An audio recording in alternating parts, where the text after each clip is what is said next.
interest in watches is like a guy thing lah. Yeah, so in the 70s, yeah, okay, I was a very young person lah. Okay, still in school, secondary school, yeah, pre-university, no JC in those days. Getting a watch was like a big thing for, I studied in ACS. So, poor boy in a rich school, very interesting dynamics. So I had classmates who drove to school in those days. Interesting, yeah. Drove Toyota Celica to school. Drove X19, Fiat X, Ford Capri. You remember those cars? Yeah. Ford Escort GT. Yeah. Can drive to school, no? Yeah. Pre-U. For me, I still take bus. So the only thing you can hang out in this class is you have to have a good watch. So my first good watch was a Seiko chronograph. After that, I understood, right, that in life, you can walk through a door. You have to have nice clothes, nice shoes, and a good watch. Can pass already. Car park outside, nobody know. Okay. Yeah, very shallow lah. But life in Singapore, very interesting. So, but how did it accelerate to the present state? How many watches do you have? Wow, sensitive question, but that's public knowledge lah. A lot leh. Yeah. Enough to open a shop, like, you know, around here. I won't overuse word like passion lah. It's not a passion lah. Passion is like my wife lah and my children. Yeah. But watch collecting is like car one. So in Singapore, I think by penalty, right, you cannot be a car collector. Yeah, that's it. You cannot be a car collector unless you print money lah, or you get no respect for money. But with a decent amount of respect for money, even if you're wealthy, you would still choose something that gives you joy but has potential for you to exit. Don't say with profit or not, but you can exit. Cars in Singapore cannot. Houses cannot lah. You can have a nice home lah. You're very lucky already. Yeah. But watch collecting, you can still participate, read magazines, and realize that you are participating in a relevant way. So it's more than a passing interest. You've designed a lot of watches as well. You've worked with watch brands. You know the watchmakers. To reach that level, you have to be driven by competitiveness and a keen, competitiveness. So I guess the thing that triggered it, the most growth was the internet in the very early days. That means you are looking back into 1989 when we first computerized our clinic systems. Then we had those the dial-up sounds. Yeah, that internet system, right? When I first entered the forums, right, I realized that I didn't know whether the person I was talking to was somewhere in Singapore. To my amazement, right, this person in real time, although I had to type, I was talking to someone way into Switzerland, a watch guy. And I was very lucky, so we communicated. And after about a year, I realized that this was a very interesting hobby. You must have boasting rights, because once you're on the internet forums, right, the world, you know, so when you tell them, hey, I'm buying this, I have this, I own this is my collection, you can put up your photos, right? In those days, don't have fake photos lah. So it's like, this is the real thing. Some of the companies will say, wow, what the hell, this guy, right, he bought like 7 or 8 of these pieces, you know, whereas in another country they would take ages just to sell one to one customer, you know. That kind of thing. That was the world. Yeah, that's why our watch companies also did very, very well. I mean, our retailers, they did very well. I think big boys, right, there are very few. Rolex is a true big boy. Okay, Rolex is more than a watch, it's a commodity. I said that many times. Yeah, and Patek is a real watch, but it is not in the same league as Rolex. It's like trying to compare, Rolex is like Toyota Motors. Yeah, it's a giant. Yeah, whatever Toyota does, right, the world wakes up on. Yeah, it's serious. Patek is like Porsche. Toyota doesn't care about Porsche. Yeah, then the rest are not even in those two leagues. The rest are protons and running around. They still make cars, but not How about the really Swatch of Group? interest. Swatch is a group of conglomerates. I mean, a group of smaller companies, right? And Swatch is a big business. So I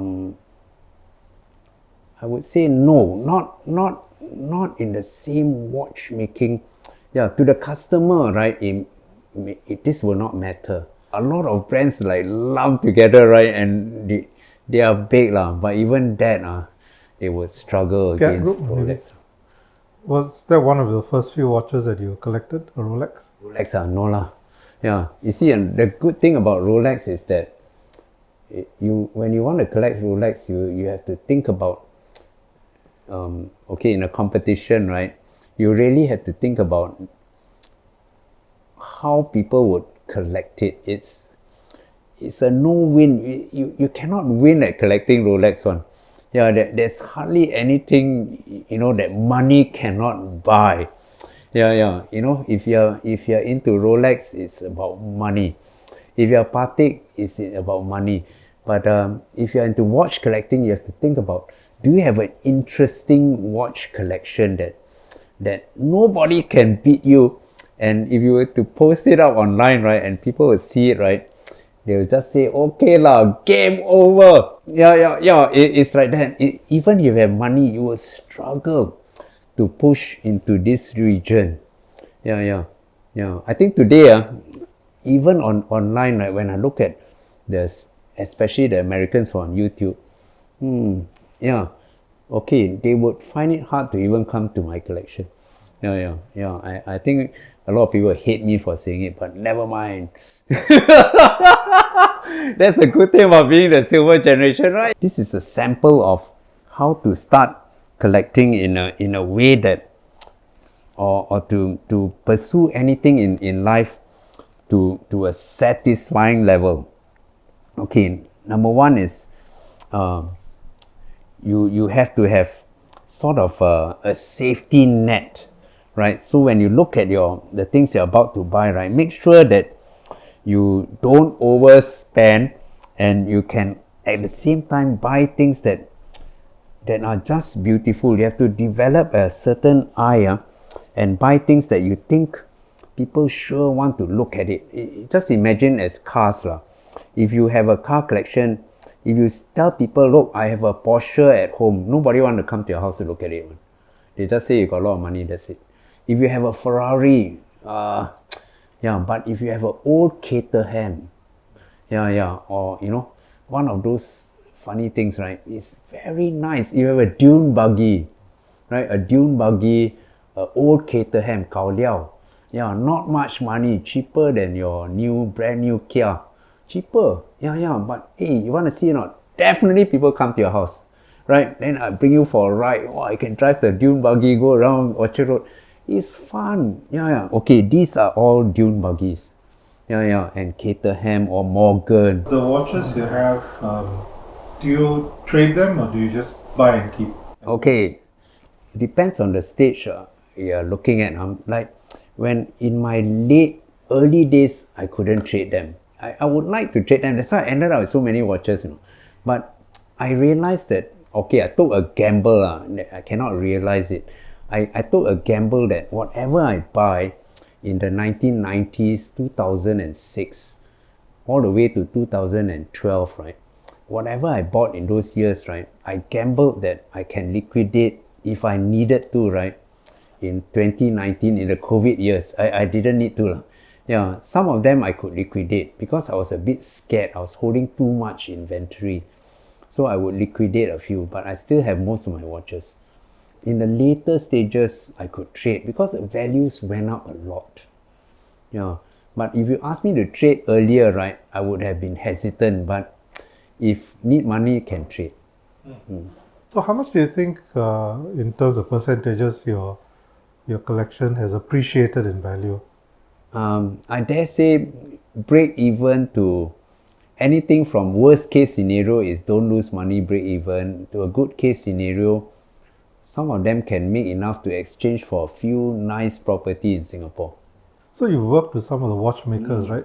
How did those sort of situations come about? I think people would largely remember me as a champion of the individual watchmakers. Okay, these people like Vianney Halter, Greubel Forsey, Richard Mille, Max Büsser, especially Max Büsser, yeah, and Vianney Halter. Greubel Forsey, actually all these people, they are just very, the people I got to know very well, and they are the sort of the romantic notion of a watchmaker, right, is a person who sits down and makes his own watch, right? So this kind of romantic picture was something I really explored and wanted to discover in my early days, and I championed these people for that. How did they take to you? I mean, it's a close community, that group, right? Yeah, Suddenly here's an Asian coming. Okay, this one, I can tell you, okay, you can only kudos to Singaporean business sense, okay, not mine, but the retailers, okay. I think, and actually even when you speak of retailers, you must always think of good government support in 2002, yeah, making all these people public companies, believing in them, that you could fund Sincere, Hourglass, Cortina, these three, especially Hourglass, yeah, and to be public companies, give them that money, trust them, right? And these people connected me, because otherwise it's a very large leap to Switzerland, yeah, but Hourglass connected me to big mainstream players. If without the internet forums, right, which I was really either a troll or a contributor, but later, okay lah, yeah, became the moderator. I think without that, very difficult. Yeah, very difficult. So no internet, if there was no internet forum, then Hourglass and Sincere would just look at me as a customer. Yeah. The other thing, oh yes, I think credit also to one watch company, Ulysse Nardin and Rolf Schnyder. Do you remember this person? Yes, he used to live in Malaysia. Yes, He passed away yeah, correct. some time back. Yeah, Rolf became a very close friend of mine because of Hourglass. I was one of the first believers in their vision of design and being individual. Without Hourglass, no introductions, I would never have met the man. Yeah. And different from today, Today, I think if you meet all these people from whatever brands, they are so busy, they have to partition their time. Yeah, it cannot happen. Even if you spend big money, unless you're buying a share into the company. But those were the days. I'm not even interested in buying a share in your company, whatever, but the watch company, the owner, more than the CEO, would actually befriend you because they felt that you shared a common interest. That's it.